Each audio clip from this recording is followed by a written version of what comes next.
Glad you could join us. Welcome to News Track on Channels Television. I'm Charles Aruka. And I am Adeshawa Josh. These are the stories and reports we're tracking at this hour. Well, the Speaker of the House of Representatives, Aminu Tambuwa, says the National Assembly will work to improve funding for the eradication of polio in the 2014 Appropriation Act.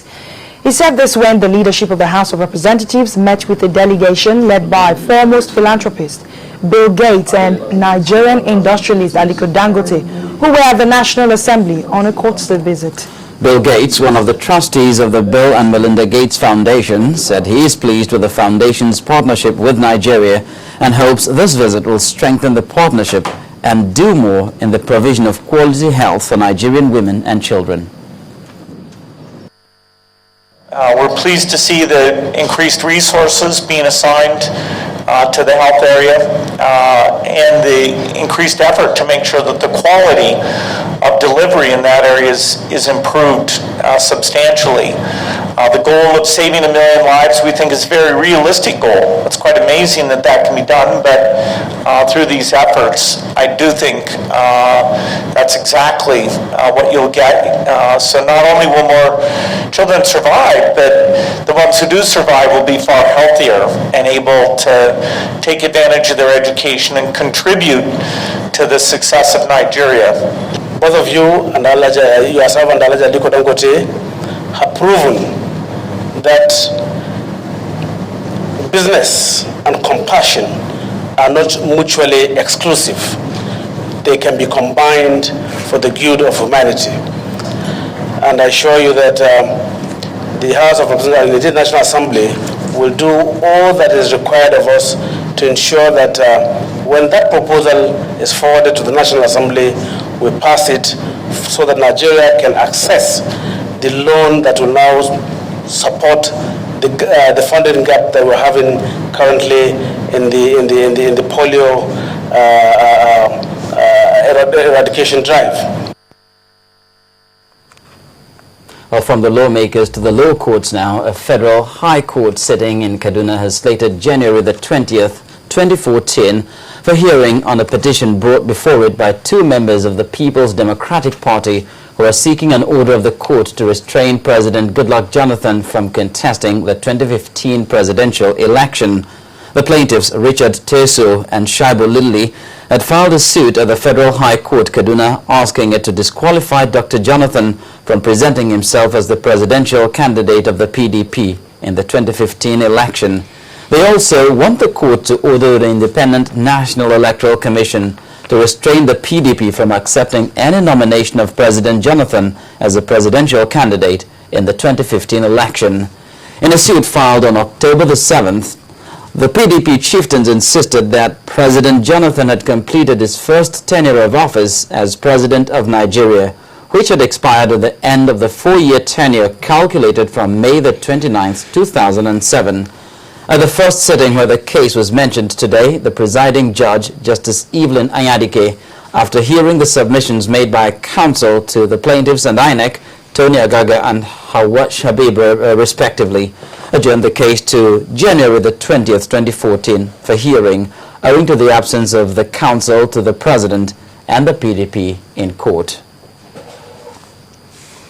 And away from the court, some members of the G7 aggrieved governors within the fold of the People's Democratic Party have held a meeting at the Kano Governor's Lodge in Asokoro District, Abuja. Those in attendance at the meeting last night were Governor of Kano State, Rabiu Kwankwaso, Rivers State Governor Rotimi Amechi, the Sokoto's Governor, Aliyu Wamako, Dr. Muazu Ali of Niger State, and Abdul Fattah Ahmed, the Kwara State Governor.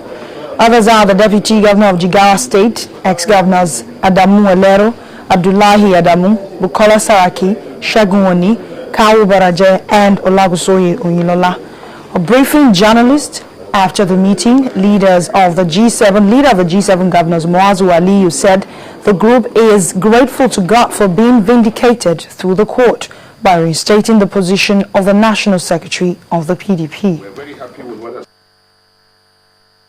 We're very happy with what has happened, and the Secretary General will resume his office appropriately after all due process have been covered.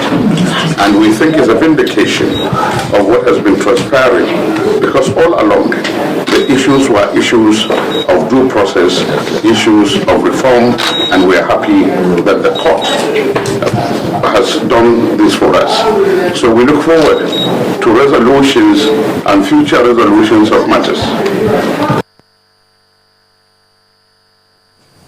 Political mentorship, or godfatherism as it's commonly known, is an issue which has placed a big burden on politicians who have risen to power on the crest of their sponsors.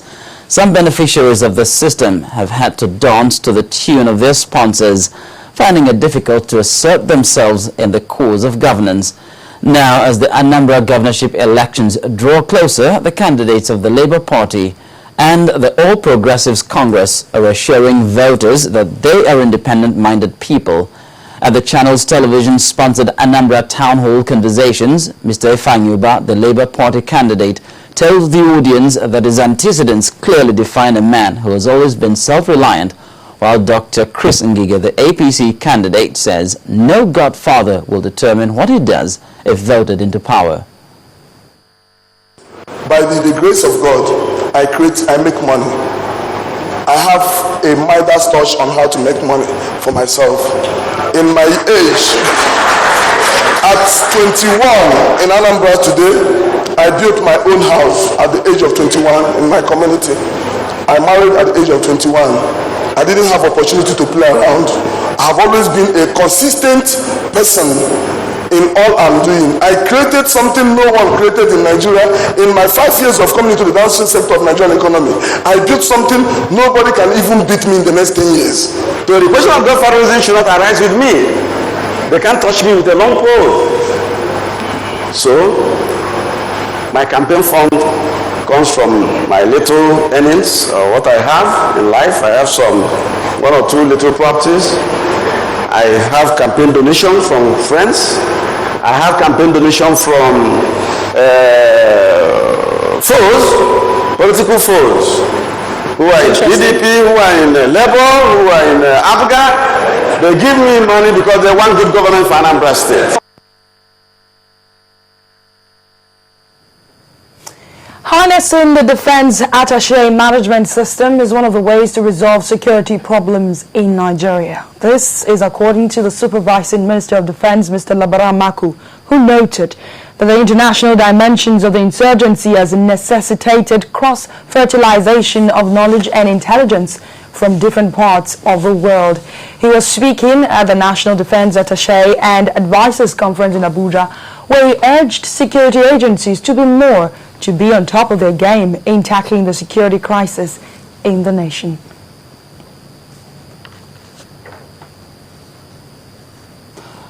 When Newstrack returns, we'll be taking a look at the high cost of accommodation in Ondo State, southwest Nigeria. Absolutely. Please join us again.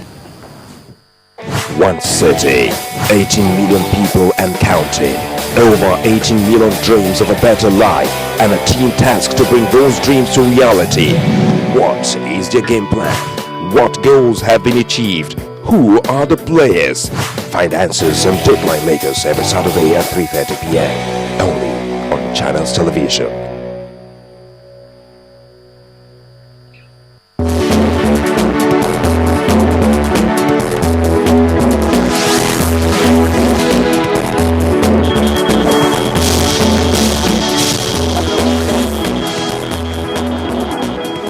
Thank you for staying with us. For more on our top stories and other programs, you can find